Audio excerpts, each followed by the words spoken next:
Next up, we have Mike Rogers, and he is going to do a continuation on shutdowns here in Santa Clara County. And are you in a truck or something? I'm in my truck. Yes. Can you hear me? Yeah, I can hear you. Okay, take it away. Let us know where things are. Okay, I've got a bunch of slides here. I realized when I was kind of looking at them as I was driving back from the Central Valley that I dropped a couple somewhere along the way. But really want to do is update a number of technical details and a lot of stuff that's going on with COVID really quickly. We're going to talk about the failure of lockdowns and how the empirical data really tells us a lot. And people talk about, such as Newsom and Mark Galley, talk about the science that we're using, the science. Well, the modeling science has always been wrong, and it's continuing to be wrong, even as we saw at the Board of Supervisors meeting yesterday. But I'm going to try and get through this quickly and allow people to ask some questions, because there's a lot going on in areas of the lockdowns, what's allowed, what's not, and what's going on with vaccines, who can get a vaccine, who can't, et cetera, like that. I'd like to be able to answer some questions briefly for people. So,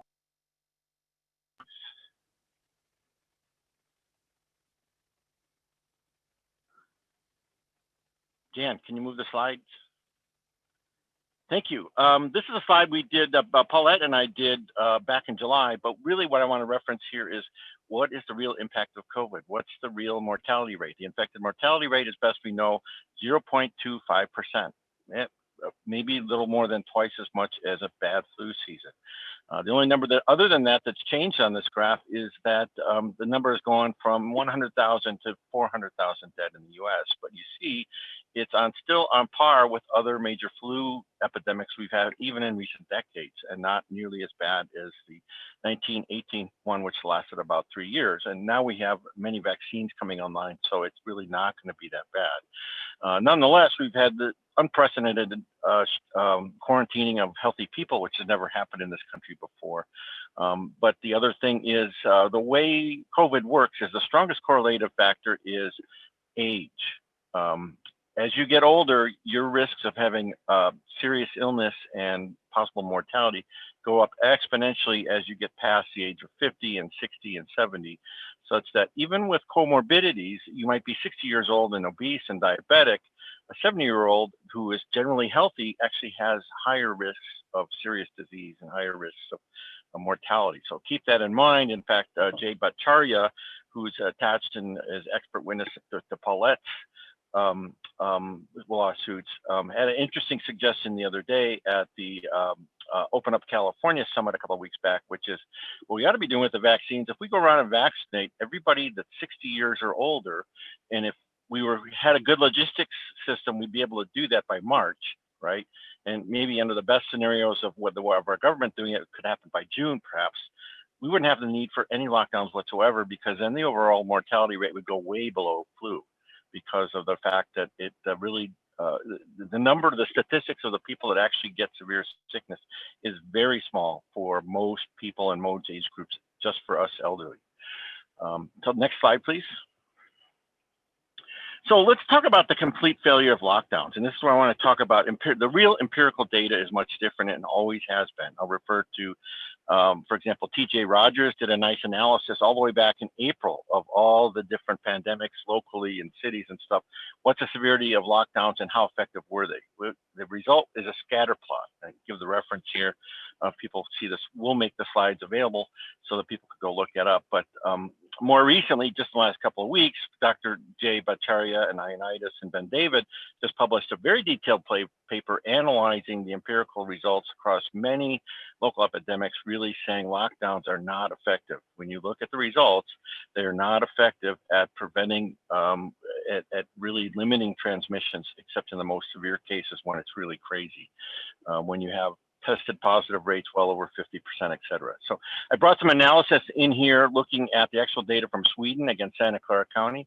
Sweden actually has lower per capita case counts and mortality counts in the US by a significant margin, and that happened a few months ago. But more recently, we look at Santa Clara specifically, we have about the same mortality rate from the middle of July to the current time frame. But if you consider that Sweden has a lot more older people than we do in the US, they actually do much better in terms of limiting, 40% better at limiting the effects on the older population. And additionally, one of the flip sides of lockdowns are that people don't get regular medical care. And in the US, we have 100,000 deaths, roughly 100,000 or slightly less, that are due to the lockdowns themselves that have nothing to do with COVID. The suicide rate or the drug overdose in San Francisco is higher than the number of COVID deaths since the beginning of the pandemic. People are not getting cardiac care. A lot of people, the elderly, are being isolated and dying of Alzheimer's much earlier than they need to. So there's several categories that all add up to about 90, 100,000 deaths. So in many ways, Sweden is way ahead of the US in terms of the impact of COVID, because their schools stayed open, the restaurants stayed open, the businesses stayed open, and they have zero additional background death rates versus normal years outside of COVID. So when you look at it, it's all pain and no gain. And we're living in the county with the most conservative health officers in the county or in the country. And we've had more pain and more businesses closed here as much as any other municipality in the US. We're fourth or fifth in the US in terms of small business closures, if you look at the county as a municipality by itself. So next slide, please.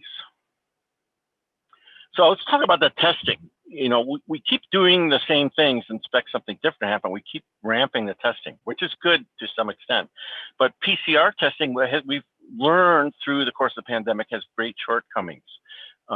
We finally got tests released in the US when the CDC finally let other people do it. But now we're testing as much as 25,000 people a day in this county, 18,000 a day on average.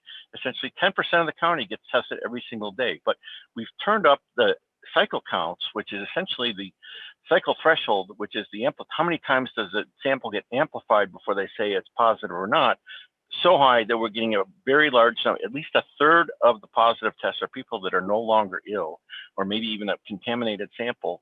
When you have COVID, one of the details of what happens is COVID remains, fragments of the virus remain in your body even well after you've healed for as much as 40 to 60 days. So that there's a lot of people who will test positive for some time after they've fully recovered from COVID, and months longer than they're infectious. But one of the side effects of this is we've staffed up track trace, and we're isolating people and working families that are not infectious to other people. About a third of those people are probably not even infectious to other people.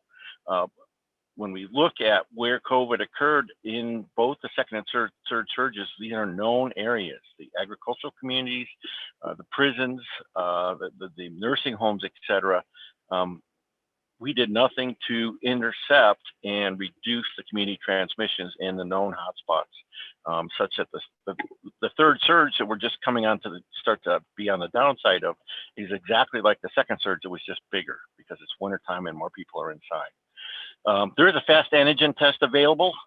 It's generally not available without prescription, which is unfortunate, and the FDA is still dragging their heels on that. They're about $1 a sample. You could run it. You could do it at home, get an answer in an hour.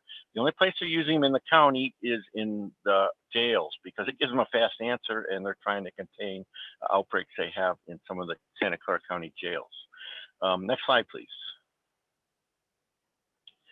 So again, here looking at the county, this is a picture of the November surge, or the current surge as it started to happen. We know where it occurs, but the reality is all the things that we did, and adding on top of the blueprint for California for a safer economy, the colored stuff, we added all kinds of other things such as curfews, shut down outdoor dining, and personal services, which shuttered a lot of businesses permanently. Thousands of businesses were closed forever. Tens of thousands of employees were put on unemployment at what is normally one of the highest revenue months. In some cases, some businesses, 50% of the revenue for the year in some restaurants and personal services businesses, for no reason whatsoever. There's no data, absolutely no data to say a lot of these things that we shut down and the general regional stuff that California did has anything to do with massive amounts of COVID transmission.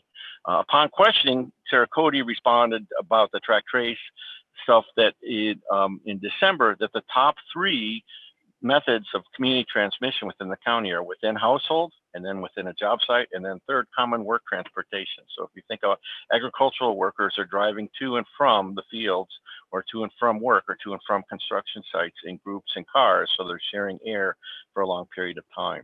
And We've done nothing to really address those nexus of COVID transmissions here in California in general, but also in the Central Valley, where it lit up like a Christmas tree in June and just did again, and where some of our highest tested positive rates in the state still remain. They were as high as 25%. They're down to 15 or 20%, but that's kind of what was going on in the state. If again, comparing California's restrictions to the two of the other largest states in the union, Texas and Florida, which had very different approaches, much less lockdowns, schools open, etc., we have surpassed Texas and Florida in terms of case counts per capita. So lockdowns are not doing as well, they're not doing better, and they have many more negative consequences. Next slide, please. So in summary, I mean, there's one other point I wanted to talk to, the slide I dropped, which is what happened recently, what opens up. So basically, there's no more curfews because Newsom finally punted on having these regional things when it was becoming public and he was getting dished in the media from epidemiologists widespread in the state of California, from USC to Berkeley to UCSF, saying, why do you have these private models that you don't even share with the public that you're making decisions on, right? He opened up Sacramento to Tahoe 2 weeks ago, no apparent reasoning for that, and then it came out in the end that they're using all these private models and stuff, and it got so ridiculous, it was such a joke that he basically punted on the whole system and opened everything up. Just suddenly over the last weekend, they let the restaurants know who had sued him. Actually, one of the reasons he might have done that is the restaurants had just said, this is ridiculous, we're suing you. And there was a new lawsuit that was filed. But it was really a joke. But the flip side of that is that now we're back on all the other restrictions that we have, and we're in the purple tier. And the metrics are broken for the state, for the blueprint economy itself, for the safer economy, because it's based on an extremely low number of cases. The test positive demarcations are not that bad, although I'd argue we should be opening up just about everything given what other countries and states have been able to do successfully. But the flip side is we would have to, because we're testing so high, we would have to get for Santa Clara County to get to the purple state, we would have to get to a test positive rate of 0.3% because we're testing 18,000 people a day. Even when we throw in the state allowed fudge factor to reduce that by 50% or increase the number of cases from 70 to 140 per 100,000, we still have to get to 0.3%. And no large municipality or country in the world that's had a major epidemic so far or is doing a lot of PCR testing can get to that number. I mean, South Korea got to 0.9%, and they pretty much have had the thing contained all along. That's the best they do when they're doing really well. San Francisco got down to about 0.8%, which is about 3 times the number they need to get to in order to get to the red. So it's kind of ridiculous. The metrics are broken. It's not covered. I've written to the press about it. I've written to the supervisors about it, and kind of get ignored on it. But that's where we're at about opening up. Until the metrics change, we're stuck in what the current restrictions are. There's one additional restriction the County of Santa Clara has, is that they dropped a lot of the other things that they had on top of what the state had previously, but they kept the travel one. So if you go to Lake Tahoe with your family and stay with your family and come back, your kid may get sent home from daycare because you left the area and didn't quarantine for 10 days, even if you didn't go outside of your family unit. So we're still in a pretty restricted state. When you look at it, the vaccine distribution has been horrendous. The data systems, I mean, we heard a speaker earlier talking about the unemployment system being just a total catastrophe. They shut that down for a month back in the fall, and it's still about the same. Cal-Ready had a complete shutdown for a couple of weeks back in August. Some of that data still has never been recovered. If you look at the Santa Clara County COVID dashboard wet testing page, it'll have about 3 disclaimers and paragraphs at the top about shortcomings of the Cal-Ready data, which data sets may be missing, or apologies for the fact that they're not getting the data back from the state. And when we look at it, the latest news, which just came out yesterday and has to do with the vaccines, because Newsom is getting hammered that California is now 50th in the country in terms of percent of vaccines that the state has received in terms of being distributed and administered to people. We were 43rd or 44th last week, but everybody else is improving. We're not getting any better. And the real issue is at the state level. Santa Clara County is actually doing a phenomenal job of getting vaccines into anybody that wants everyone within the constraints of what tier we're at that they receive from the state. They're just not getting enough from the state. The county is actually is using almost 90% of the vaccines that they're getting from the state on a weekly basis, has a capacity to do about 100,000 vaccinations a week. We've got, I think, about 150,000 people have been vaccinated, at least through the first stage in the county. But the real issue is the state distribution system. And yet on the news yesterday, we heard, or in the press conference, we heard Newsom saying, well, everybody's wrong because the federal government doesn't have the data we have, and it's a data issue, that we're not really last. And now, yesterday, they said they're going to redo their system, take away all control from the counties, put in a new third-party administrator to distribute vaccines. This led to about an hour and a half conversation just at the supervisors meeting here in Santa Clara yesterday about what that means. Nobody really knows. The system that currently is in place is very complex and allocated by the state. One other piece of news that's relevant to people that may be on the line is that the new rules and at the county level are, in the last couple of weeks, if you have health insurance through Kaiser or Suter or PAMF, as they're known, you have to get your vaccination through your health provider. You can't go to the county to do that. This is to maximize the resources that the county has for people that need it. That's probably a good thing. The bad thing may be that you might be 64 and get an appointment in June, right? But the county did change because they have enough vaccines. They did flip the rule on if you're, can you get a vaccine because of your age? That was reset last week to be 75 or over. It's now supposed to be available to anybody 65 or over starting today on Wednesday. So that was something that was announced yesterday at the supervisors meeting. So next slide, please. So this will be on my last slide. I want to touch on schools. There's absolutely no reason the schools should not be open. Private schools in the county are mostly open. Some are not for in-person. Public schools are mostly not doing anything but very small programs. Palo Alto, Los Altos Hills was, but they reverted back. And then Menlo Park had a very brave superintendent who told the county supervisor to take a hike when he wanted to stop in-person learning. He said, hey, there's absolutely no data to say what we're doing is creating unnecessary risk, and please show me the data. And that was 2 weeks ago, and they're still doing in-person learning.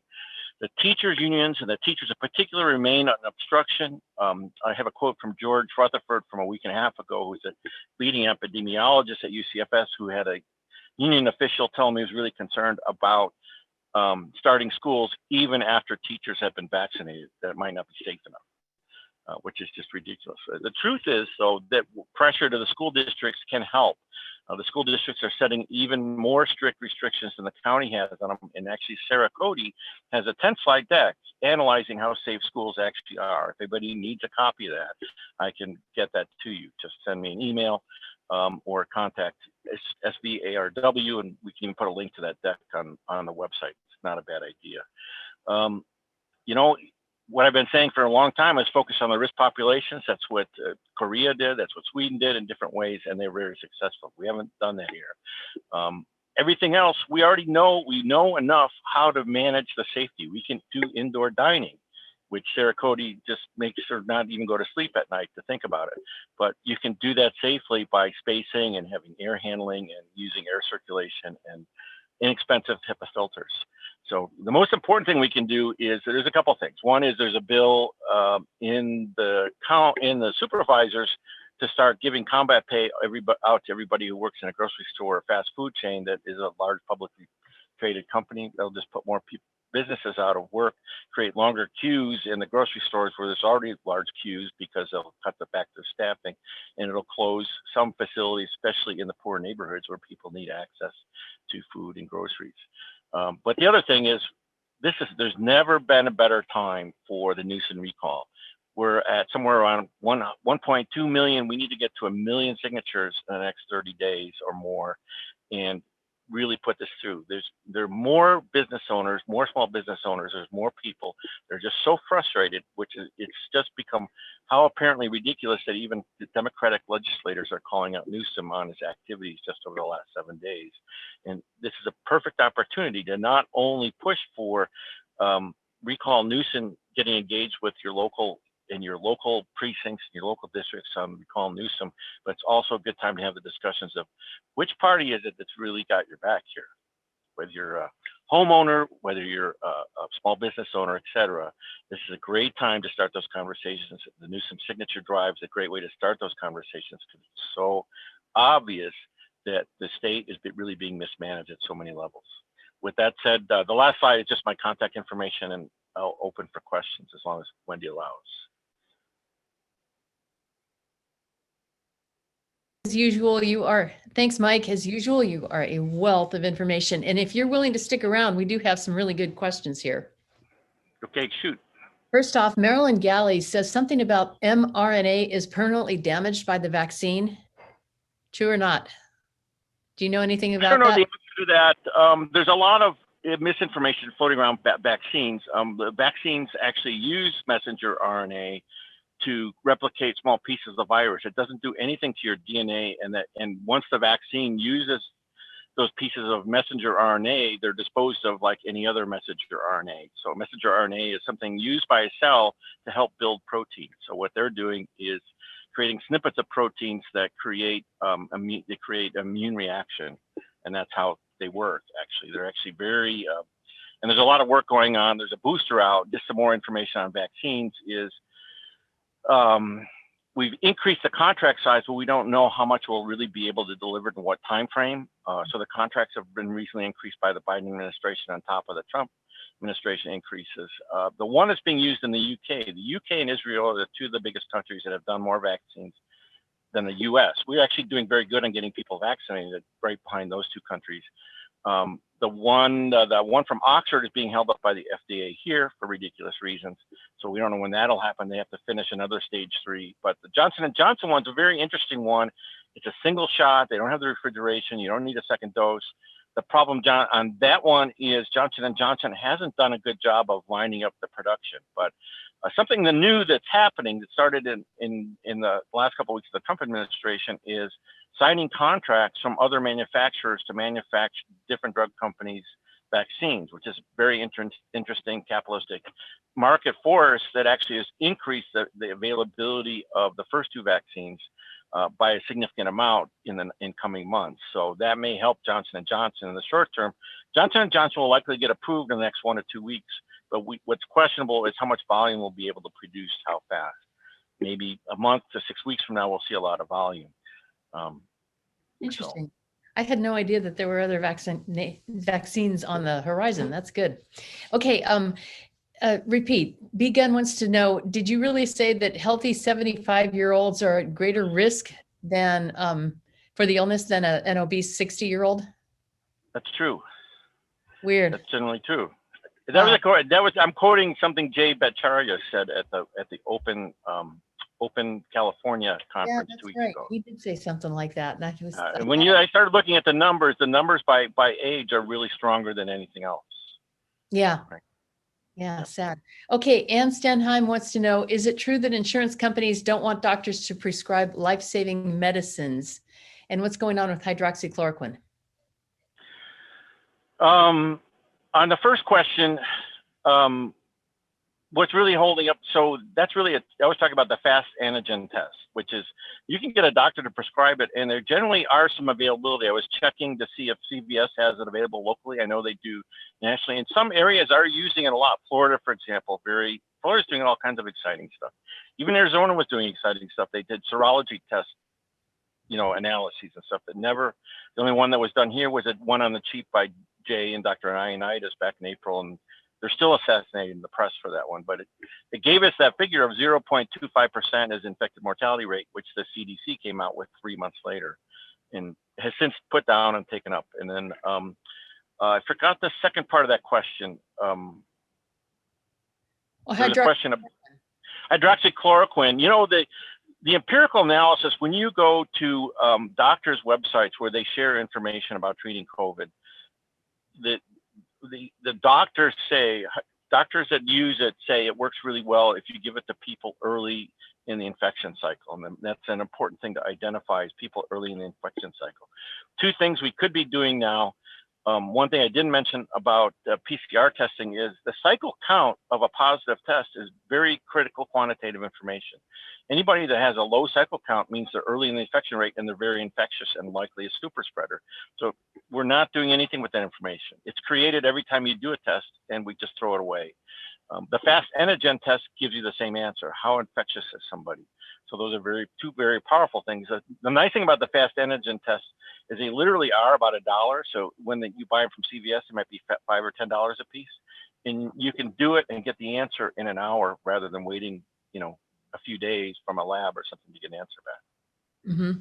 And there's some interesting stuff in the chat there for anybody interested in getting a prescription of hydroxychloroquine about different resources you can use.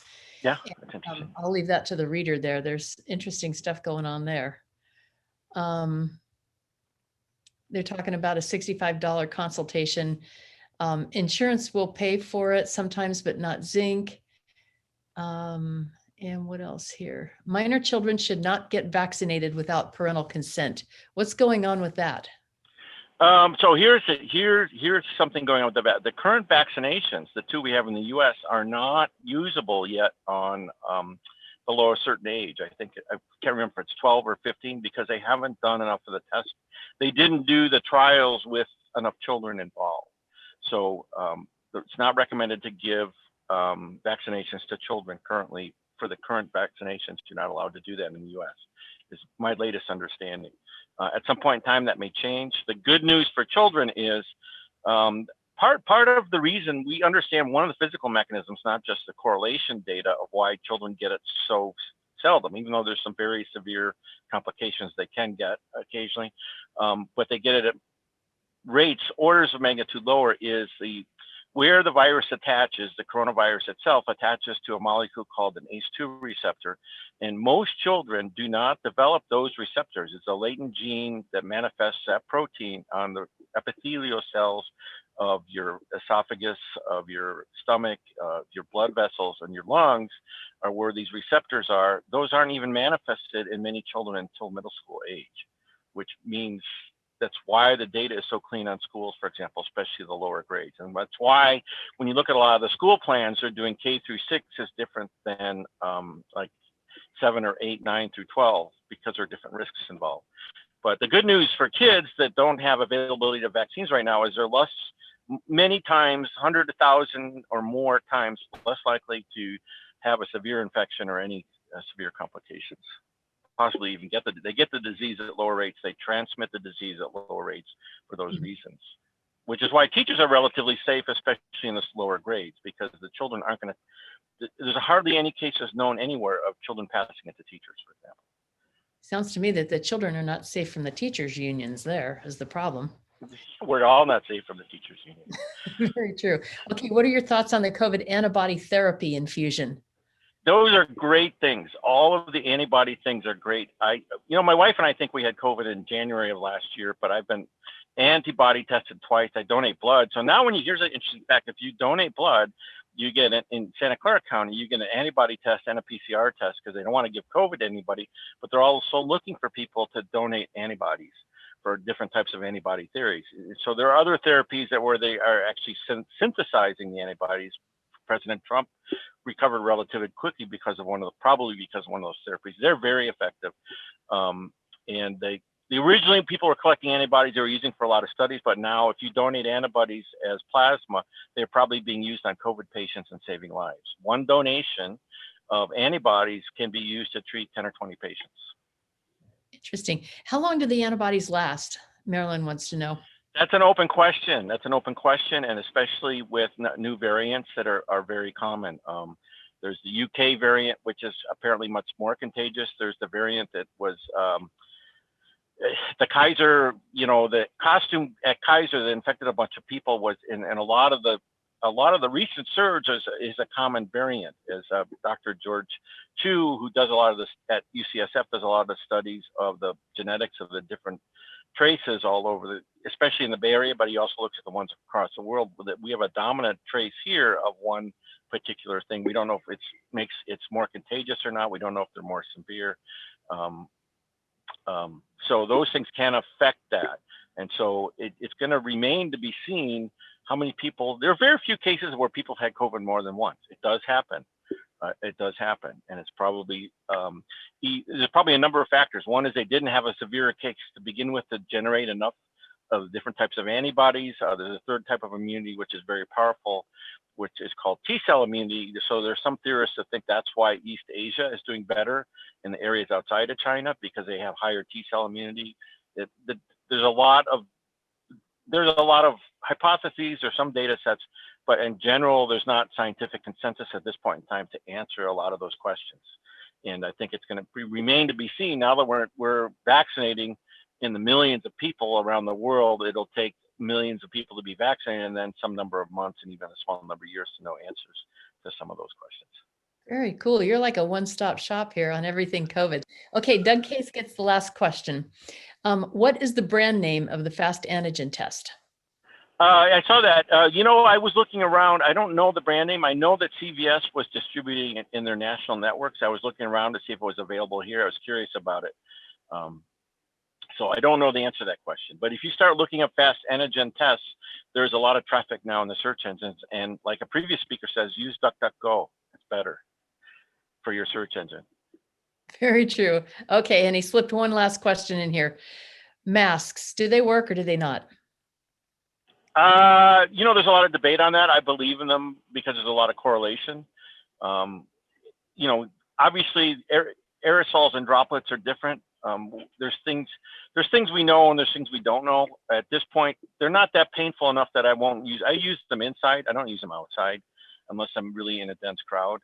I play a lot of tennis when my knee is doing better, and I don't wear them at all. And we try to maintain distance.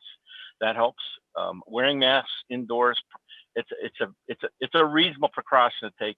I wouldn't go so far as Dr. Cody suggests, is to put it on between every bite of food. If I'm going to eat inside a restaurant, I'd want to take my mask off the whole time I'm sitting there in the restaurant. So, yeah. But the big thing is indoors and outdoors. That's the biggest thing you can do. Anything you can do outdoors makes a lot of sense. So, for example, for us to not open schools in March and April and blow off the whole school year when teachers are already vaccinated and we can do a lot of stuff outside doesn't make any sense to me. But even our Republican board members have problems with the school union and realize they need them to get stuff done. So it's an unfortunate situation we're in here. Okay, and Doug has one very useful suggestion. He says, instead of bothering with the antigen test or the antibody test, go donate blood and let them figure it out for you. Yep. Mike, thank you. And thank you for all of the people that have remained here. We've got a wealth of information, and I hope you enjoyed this extra session, bonus session, I call it here, which has gone on for a long time. And I appreciate everyone listening because we've got a lot of interesting information that we put out for you here. Get back to us and let us know if you like this format and see if you want us to continue what you want to hear about. Like I say, it's really important that we not ignore our government anymore. We have got to get in there and watch what's going on with the government.